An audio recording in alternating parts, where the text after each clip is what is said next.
Hi friend, welcome to my channel English education 10 में। सबसे पहले मैं उन व्यूवर्स का धन्यवाद देना चाहूँगा जिन्होंने मुझे अच्छे लाइक और सब्सक्राइब किया है। यदि आप चैनल पर नए हैं तो आप मेरा चैनल सब्सक्राइब करें, जिससे कि आपकी अंग्रेजी इम्प्रूव हो। पास्ट परफेक्ट टेंस इस टेंस की पहचान है वाक्यों के अंत में चुका था, चुकी थी, चुके थे आदि शब्द आते हैं। और इसको बनाने के नियम, इसमें बनाने का बहुत सिंपल ही नियम है, क्योंकि ये एक वचनकर्ता या बहुवचनकर्ता हो, ही सी इट या यू दे भी, कुछ भी हो, सभी के साथ हैड का प्रयोग करते हैं। हैड के साथ में क्रिया की थर्ड फॉर्म का प्रयोग करते हैं।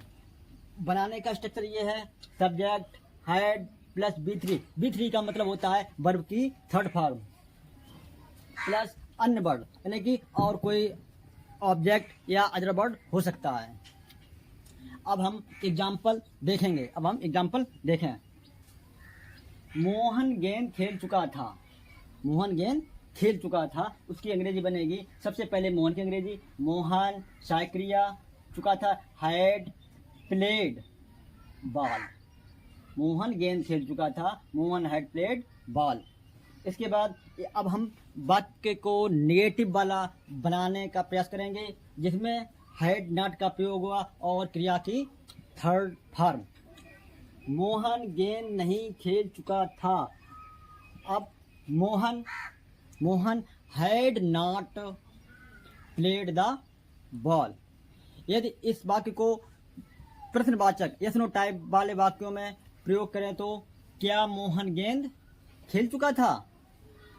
क्या मोहन गेंद खेल चुका था?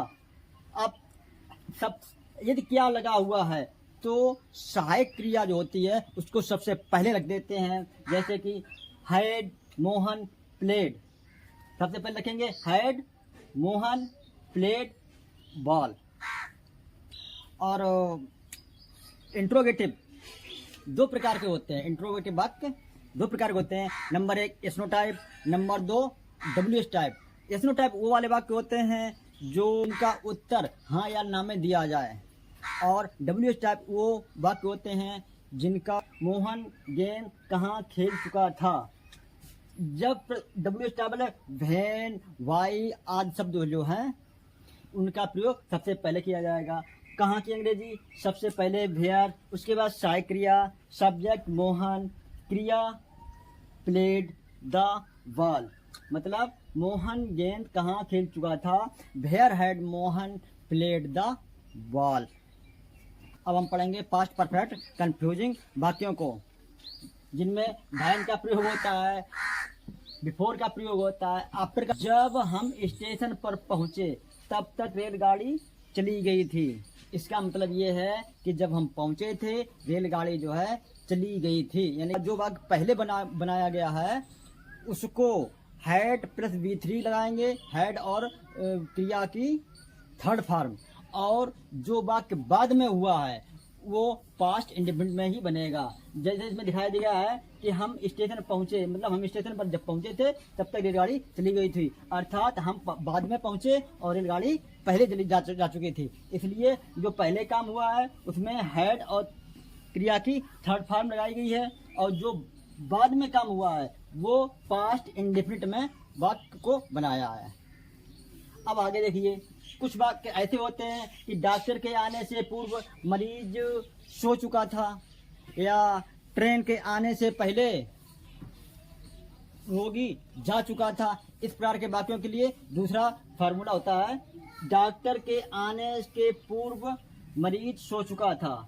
अब इसमें हम जो है दो अलग अलग वाक्य देख रहे हैं, एक इधर ये वाक्य है और दूसरी तरफ ये मरीज सो चुका दूसरा वाक्य है। अब इसमें विचार करने वाली बात यह है कि कौन से वाक्य पास्ट परफेक्ट बनेगा और कौन सा वाक्य पास्ट इंडेफिनिट बनेगा। इसमें यह देखना है कि दो कामों में जो काम उससे पहले हुआ है उसको पास्ट परफेक्ट मतलब हैड प्लस V3 बनाएंगे, और जो काम बाद में हुआ है उसको जो है पास्ट इंडेफिनिट बनाएंगे। जैसे डॉक्टर के आने के पूर्व मरीज सो चुका था, मतलब मरीज पहले सो चुका था और डॉक्टर बाद में आए। अब इसमें जो है इसको पॉइंट देंगे 1 नंबर, इसको देंगे 2 नंबर।